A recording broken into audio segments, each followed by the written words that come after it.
아가서 8장 5절부터 7절. 오늘 보게 되는 이 말씀은 아가서에서 백미입니다. 백미.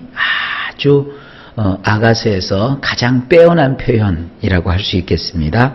그 한 구절 한 구절을 우리가 아주 세심하게 살펴보는 시간 갖겠습니다. 5절 말씀을 원문으로 봅니다. 먼저 우리 성경에서는 그의 사랑하는 자를 의지하고 거친 들에서 올라오는 여자가 누구인가? 너로 말미암아 내 어머니가 고생한 곳, 너를 낳은 자가 애쓴 그곳 사과나무 아래에서 내가 너를 깨웠노라. 그냥 무덤덤하게 번역을 해놔가지고 그냥 묻혀가요. 근데 원문에서는 이것이 아주 굉장히 세밀하게 쓰여져 있습니다. 이것은 하나의 구절 같지만 사실은 이게 두 구절입니다. 자, 5절을 원문으로 보십니다. 그 여인이 사랑하는 남자에게 기대어 사막에서부터 올라오는 여자는 누구인가요? 먼저 이 부분이 딱 잘려요. 그 여자가 사랑하는 남자에게, 한 남자가 있죠? 그 신랑이죠. 그 신랑에게 이렇게 기대어 저 사막에서부터 올라오는 여자는 누구인가요? 이것은 신랑의 말도 아니고 신부의 말도 아니고 제3자의 말이에요. 그러니까 이것이 어떤 그 시적인 표현이지만 많은 그 군중들이 이 남자와 이 여자의 사랑을 지켜보는 거예요. 근데 이렇게 보니까 그 신랑과 신부가 지금 사랑여행을 떠났죠? 그리고 어제는 신랑의 그 품에서 여자가 새끈새끈 행복한 마음으로 잠이 들었어요. 그러고 나서 이제 또 장면이 바뀌는 거예요. 사람들이 보니까 저기 거친 사막에서 한 쌍이 올라오고 있어요. 여러분 여기 굉장히 그 표현이 대조적인 것이 이렇게 상상이 되십니까? 사막이 나요. 사막. 사막이 뭐예요? 물 한 방울 없고 풀 한 폭이 자라지 않고 또 나무 한 그루 서 있지 못한 곳이 사막이에요. 아주 거칠 광야고 아주 거기 생명력을 느끼지 못해요. 근데 그곳에서 청춘 남녀가 올라오고 있어요. 그것도 어떤 청춘 남녀예요? 서로 사랑하는 한 남자와 한 여자가 올라오는데 여기 보면 참 정그리워요. 남자가 이렇게 올라오는데 남자에게 그 여자가 이렇게 안겨 있어요. 여자가 그 남자를 기대고 그 남자를 의지하고 우리식으로 얘기하면 이제 팔짱을 낀 거죠. 그래서 의지하면서 거기서 올라오고 있는 거예요. 자, 주님과 우리와의 관계가 뭡니까? 남이 보더라도 저 사람은 저런 환경에서 도저히 일어날 수 없을 텐데, 저러한 척박한 땅에서는 살 수 없을 텐데, 보면 우리 얼굴을 사람들이 보면 웃음이 넘치고 기쁨이 있고 감사가 있고, 비록 아주 모질고 거친 인생을 사는 것 같지만 그의 마음속에서는 인생에 대한 행복을 느끼고 있단 말이에요. 누구를 기대서 그런 거예요? 주님을 기대기 때문에. 제가 좋아하는 찬송 중에 그게 있습니다. 주의 친절한 팔에 안기세 우리 마음이 평안하리니. 그게 영어 원래 그 찬송을 보게 되면 그의 품에 안기세, 그의 어깨에 기대세, 이런 뜻이에요. 이게 오늘 이 아가서의 표현이에요. 우리는 주님 어깨에 기대서, 주님 품에 기대서 이 거친 사막에서 살지만 행복을 빼앗기지 않는 자예요. 여러분, 주님의 품에 안겨서 그 품에 깃들여서 산다는 것이 얼마나 큰 행복이고 축복인지 우리가 이 본문에서 엿볼 수 있습니다. 기억하십시오. 저도 그렇고 여러분도 그렇고 사막 가운데서도 결단코 외롭지 않고 결단코 춥지 않고 결단코 덥지 않아요. 왜? 주님께 우리가 기대어 있기 때문입니다. 주님 품에 기대어서 사는 것이 신앙입니다. 자, 그 다음 부전을 보면 타푸아흐 아래에 있던 당신을 내가 깨웠지요. 그곳에서 당신의 어머니가 당신을 위해 산고를 치렀다지요. 그곳에서 당신을 낳은 여인이 산통을 하였다지요. 자, 이것은 여자가, 신부된 여자가 신랑된 남자를 가르쳐서 하는 이야기예요. 뭐라고 얘기합니까? 타프타흐. 이 타프타흐라고 하는 것은 아주 향기가 좋다. 그리고 하고 바람을 불어서 부풀렸다. 이런 뜻을 가지고 있는 단어입니다. 타프타크. 그래서 이것을 이제 굳이 우리식으로 해석을 하면 향기가 아주 좋은 탐스럽게 익은 그런 열매가 주렁주렁 있는 사과나무예요. 사과나무. 우리 성경에 이것을 그냥 사과나무라고 쉽게 번역을 했습니다. 좌우지간 이 타프타흐 아래에 있던 그 당신, 남자를 얘기하는 거예요. 남성인데 당신을 내가 흔들어 깨웠어요. 그 타프타흐 나무 아래에서 당신의 어머니가 당신을 위해서 산고를 치렀다지요. 그곳에서 당신을 낳은 여인이 산통을 하였다지요. 그 남자가 태어났던 자리, 그 어머니가 그 남자를 낳기 위해서 산고를 치르고 산통을 치루었던 그 자리, 거기에 있었던 그 남자를 내가 깨웠답니다. 그게 뭐예요? 여러분, 이제 아들을 혹은 자식을 낳아서 부모가 부모 곁에서 키우잖아요. 결혼이라는 게 뭐예요? 그러한 부모의 품에서 이제 나오는 거예요. 그래가지고 이 여자를 만나서 이 남자가 이제 어머니의 집에서 나오는 거죠. 어머니의 영역에서 나오는 거예요.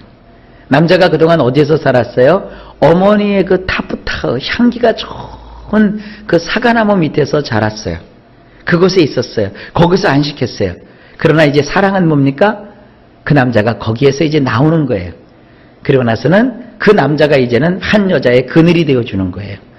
그래서 그 여자에게 행복을 느끼게 해주고 그 여자를 사랑하는 거예요.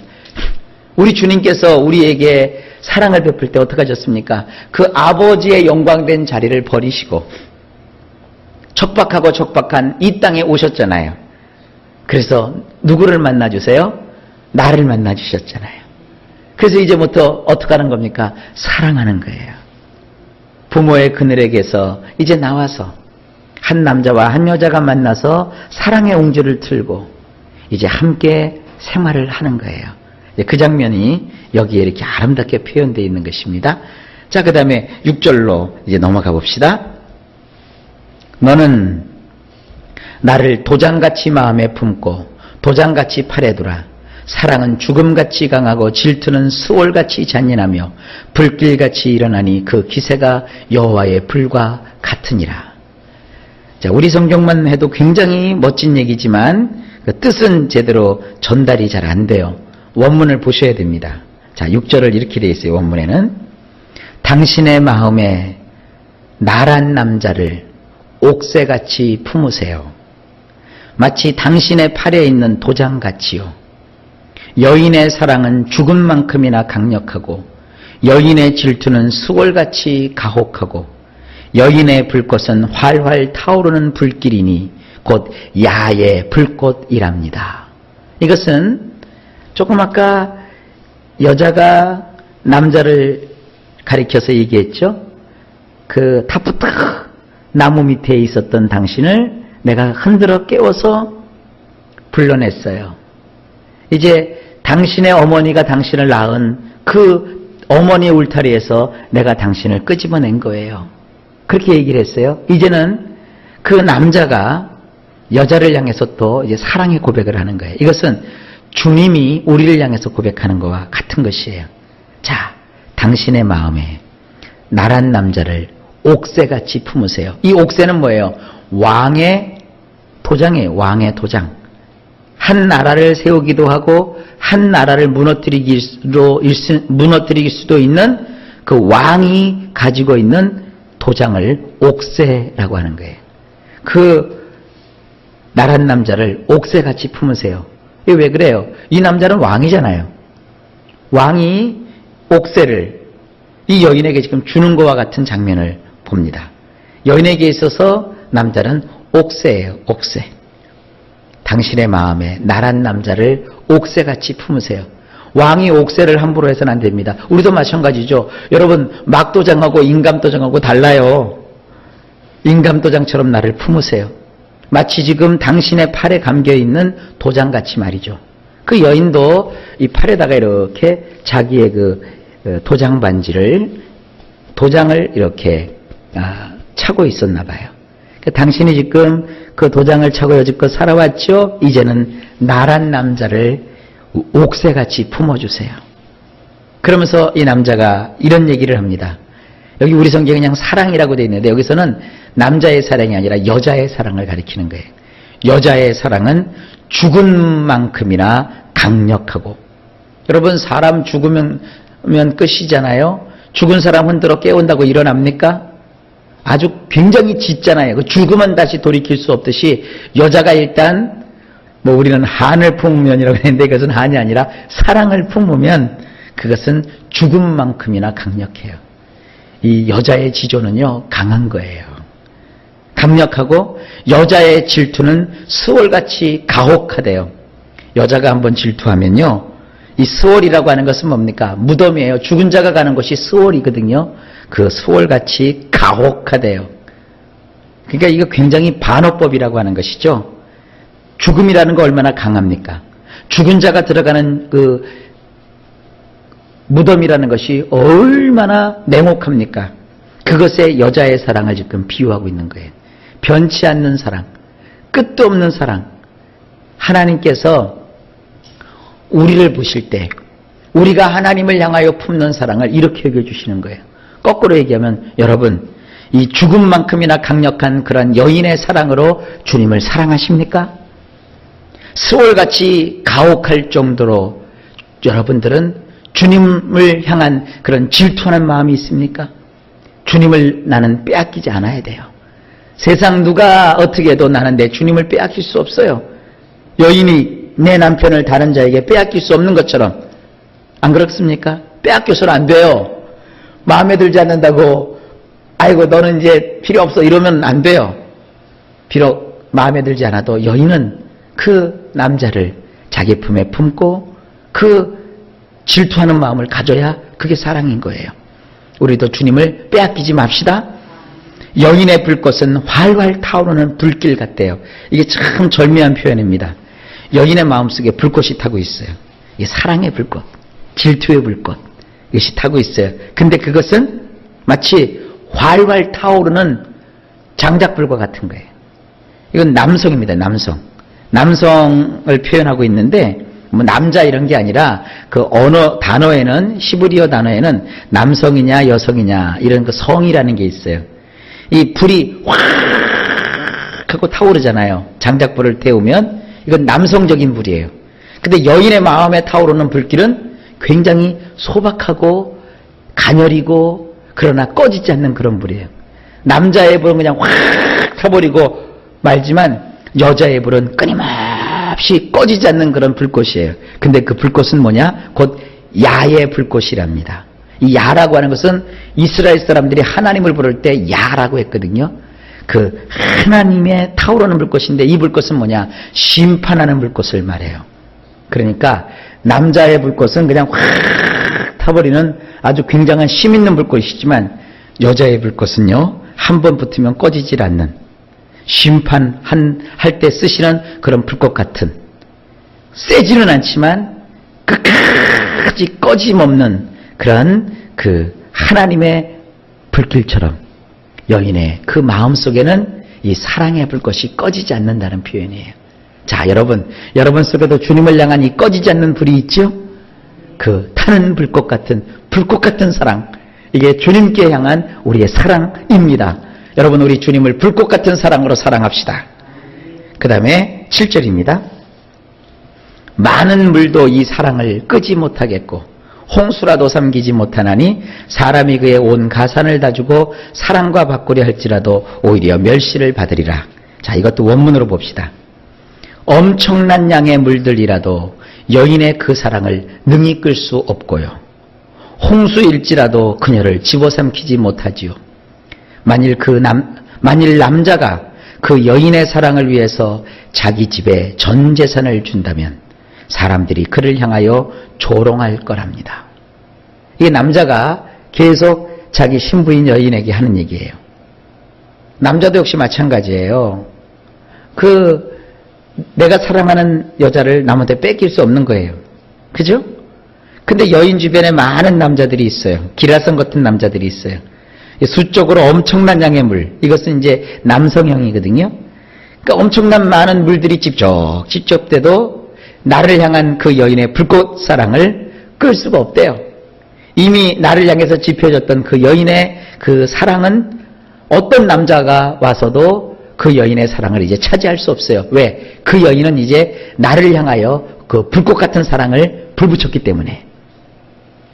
그리고 홍수가 일어났어요. 엄청난 양의 물보다도 더 많은 것이 홍수물이거든요. 그런 힘있고 능력 있는 남자가 나타나서 그녀를 꿀꺽하고 집어삼키려고 해도 그녀는 이제 삼켜지질 않아요. 나를 향한 그녀의 불꽃 같은 사랑을 홍수할지라도 집어삼키지 못해요. 만일 어떤 남자가 있어서 그 남자가 그 여인의 사랑을 차지하기 위해서 자기가 가지고 있는 자기 집의 전 재산을 내준다고 해도, 만약에 그런 재산을 내준다면 사람들이 그를 보고 조롱할 거래요. 이것은 아주 완벽한 사랑입니다. 우리가 주님을 향하여 불꽃 같은 사랑을 피워올리고 그 사랑이 이렇게 절대 변함이 없는 거예요. 많은 비가 와서 장마가 져도 그 불꽃 사랑은 꺼지지 않는 거예요. 홍수가 일어난다 할지라도 주님을 향한 일편단심 우리의 마음을 집어삼킬 수는 없는 거예요. 그런 불꽃 같은 사랑, 우리 주님께 우리가 향하여 쏟아 부어야 해요. 만약에 누군가가 나와서 온갖 세상 것을 다 준다고 해도 우리는 주님 사랑하는 이 사랑을 변할 수 없는 거예요. 아시겠습니까? 주님이 우리를 그렇게 사랑하셔도 우리 역시 주님을 그렇게 불꽃 같은 사랑으로 사랑하는 이런 마음 우리가 꼭 가지셔야 됩니다. 믿다가 관두고 돌아서는 자가 아니라 끝까지 변함없는 이런 사랑으로 우리가 주님을 사랑함으로 주님과 우리와의 이 사랑이 이루어지고 완숙하게 되는 겁니다. 자, 오늘 표현 하나하나가 굉장히 우리에게 귀중합니다. 사랑하는 성도 여러분, 우리 이런 사랑으로 주님 사랑합시다.